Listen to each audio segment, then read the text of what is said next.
Liam Carter's existence was a tightrope walk over an abyss of debt. His university life unfolded in a perpetually dim dorm room smelling of stale textbooks and instant noodles, the relentless pressure of loans a physical weight on his shoulders. Nights bled into dawn at the Greasy Spoon, a diner where the air hung thick with the scent of burnt fat and despair, his uniform perpetually stained, his eyes perpetually shadowed. The future felt like a locked door, his academic potential suffocating beneath financial ruin. Then came the university's centennial gala, a shimmering vortex of wealth far removed from Liam's reality. Hired as extra serving staff, he moved like a ghost among crystal and silk. It was there, amidst the orchestrated hum of privilege, that Eleanor Vance materialized. 71, a figure of quiet, almost austere elegance in a column of dove-gray silk, her presence radiated an aura of contained power and profound isolation. Whispers trailed her, reclusive heiress, tragic widow, her fortune vast and enigmatic. Their collision was clumsy. Liam, flustered by the opulence, nearly appended a tower of champagne flutes onto her impeccable gown. Her reaction wasn't outrage, but a sharp, penetrating gaze that seemed to dissect him instantly, bypassing the cheap uniform to the exhaustion and quiet desperation beneath. Initiation came subtly. A week later, a formal letter arrived via university channels, signed by Eleanor's lawyer, Mr. Thorne. It expressed a vague interest in supporting promising students facing undue hardship, citing Liam's scholarship application essay detailing his struggles. The invitation to Havenwood, her secluded estate, felt less like an opportunity and more like stepping onto another planet. The mansion wasn't just large, it was a mausoleum of polished marble and priceless, coldly beautiful art, echoing with a silence that amplified loneliness. Eleanor was courteous, unervingly perceptive, asking probing questions about his studies, his family, long absent, his fears. Liam, drowning in the surreal contrast between this grandeur and his own bleak existence, found honesty spilling out, the gnawing fear of failing, the crushing burden of debt, the dreams deferred indefinitely. He spoke of wanting to build sustainable communities, ideas met with polite nods but no tangible offer. The proposition, delivered by Thorne a fortnight later in the sterile quiet of the lawyer's office, was breathtaking in its starkness. Marriage. A legal contract masquerading as union.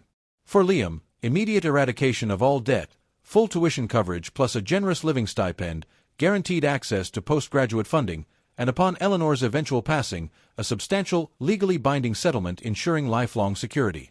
In return, companionship, attending select social functions as her escort, residing permanently at Havenwood, providing conversation during designated times, and absolute fidelity to the terms of the ironclad prenuptial agreement that barred him from any claim on her core estate beyond the settlement.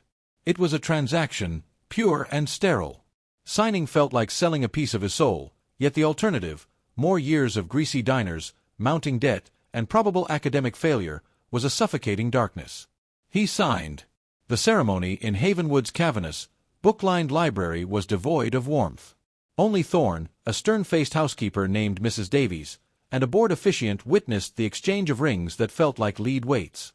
Eleanor wore a simple silk suit, her expression unreadable. Liam felt like an exhibit, acutely conscious of the chasm between his youth and her aged elegance, the judgment implicit in Thorne's gaze. Moving into Havenwood was immersion in silent luxury. His wing, though opulent with antique furniture and thick carpets, felt impersonal, a gilded cell. Eleanor maintained a rigid schedule. Breakfasts were silent affairs punctuated by the clink of fine china. Dinners, when shared, were exercises in polite, superficial conversation about the weather or bland news topics. Walks in the meticulously sculpted gardens were conducted in near silence. Liam attended his lectures, the financial burden miraculously lifted, but returned to a fortress of isolation. University whispers followed him, gold digger, toy boy. He buried himself in studies, the security his anchor amidst the emotional sterility. 7 days passed in a monotonous rhythm of academic focus and stifling domestic emptiness. The morning of the 8th day dawned with unsettling quiet. Eleanor wasn't at breakfast. Unusual, but not alarming, Mrs. Davies mentioned she wished to rest. Liam, relieved to avoid the awkward meal, retreated to the library, attempting to concentrate on structural engineering diagrams. By late afternoon, a palpable tension had settled over the house. Mrs. Davies found Liam, her usual composure fractured, hands twisting her apron. Eleanor hadn't responded to her gentle knocks all day, hadn't emerged for lunch, and crucially, her bedroom door was firmly locked from the inside. The housekeeper's fear was contagious. A cold dread, sharper and more visceral than mere contractual obligation, seized Liam. Images flashed. Eleanor collapsed, ill, alone behind that locked door. The detached student vanished, replaced by a surge of panicked concern. With Mrs. Davies's frantic urging, Liam acted. The solid oak door resisted, then gave way with a sickening crack of splintering wood, the sound shockingly violent in the mansion's profound hush. The sight that assaulted Liam's senses was utterly alien, shattering every preconception in an instant. This wasn't Eleanor's bedroom. It was a vast, sun-drenched studio annex Liam never knew existed, hidden behind the locked door. The space was chaos incarnate, a visceral explosion of creativity that defied Havenwood's sterile order. Towering canvases leaned haphazardly against every wall, drenched in violent, ecstatic swirls of color, abstract storms of emotion, landscapes rendered in feverish, impossible hues that pulsed with raw energy.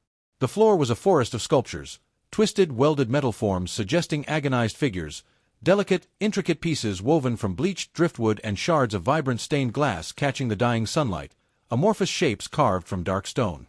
Workbenches overflowed with tools, chisels, welding torches, paint-splattered palettes. Sketches, bold and frenetic, littered every surface. The air hung thick with the acrid tang of turpentine, linseed oil, plaster dust, and the ozone scent of welding residue. And Eleanor was unrecognizable. Gone was the frail, composed society matron. She stood, back partially turned, before a massive canvas taller than herself. Dressed in a coarse paint-encrusted smock thrown over a silk blouse now splattered with cerulean blue and cadmium red, her usually immaculate silver hair was a wild halo escaping its pins. Her posture was not frail, but dynamic, powerful. She wielded a large brush not with aged delicacy, but with fierce, almost aggressive strokes, attacking the canvas with a raw, visceral energy. Her entire being vibrated with an intensity that crackled in the air. Her eyes, glimpsed in profile, weren't calm or observant. They burned with a fierce, consuming fire, utterly focused, utterly alive. She was completely lost in the act of creation, a force of nature unleashed, oblivious to the shattered door or their stunned presence. The sheer scale of the hidden output, the undeniable power and originality radiating from the work, spoke not of a hobby, but of a lifetime suppressed passion, a torrential outpouring of, what? Decades of stifled grief, unspoken rage, profound, untapped joy? The meticulously controlled persona presented to the world was a masterful facade. The real Eleanor Vance was here, in this cathedral of chaotic creation, vibrant, fierce, and astonishingly potent. Liam's shock wasn't just surprise, it was a seismic shift in understanding. He hadn't married a fading relic seeking solace. He'd become the unwitting guardian of a volcanic, hidden genius. The cold transaction of their marriage dissolved in the face of this revelation, replaced by a humbling, almost terrifying awe. He hadn't secured a meal ticket. He'd breached the sanctum of a titan who painted her soul onto these walls. The silence of Havenwood now roared with the unspoken power of her secret world.